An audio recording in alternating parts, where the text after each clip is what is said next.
आत्ताची या क्षणाची सर्वात महत्त्वाची आणि मोठी बातमी, ब्रेकिंग बातमी आपल्या हाती आली असून सुगाव येथील घटनेने संपूर्ण अकोले तालुका हादरला असतानाच अकोले तालुक्यातील मुथाळणे समशेपूर घाटामध्ये एका 55 वर्षीय महिलेचा मृतदेह आढळल्याने खळबळ उडाली आहे।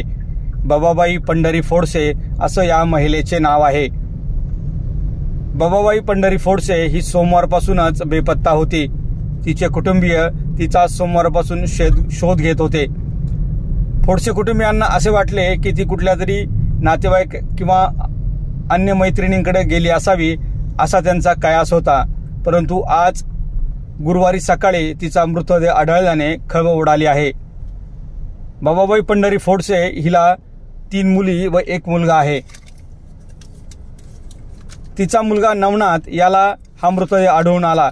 यानंतर त्याने तातडीने वन विभागाला कळवल्यानंतर वन विभागाचे अधिकारी व कर्मचारी हे तातडीने त्या ठिकाणी दाखल झाले आहेत।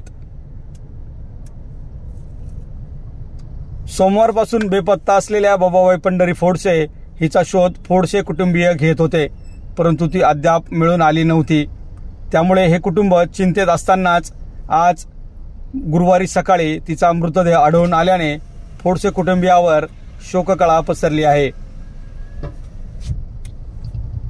बबाबाई पंढरी फोडसे हिच्या मृतदेहाचे तुकडे तुकडे या ठिकाणी पाहायला मिळाले। त्यामुळे हा बिबट्याचा हल्ला असावा असा कयास फोडसे कुटुंबियांनी व्यक्त केला आहे। बबाबाई पंढरी फोडसे हिचा मृत्यू बिबट्याच्या हल्ल्याने किंवा अन्य घातपात झाला असावा की काय अशी ही उलटसुलट चर्चा सुरू आहे। आज दिनांकसाठी अकोल्याहून श्रीनिवास रेणुकदास।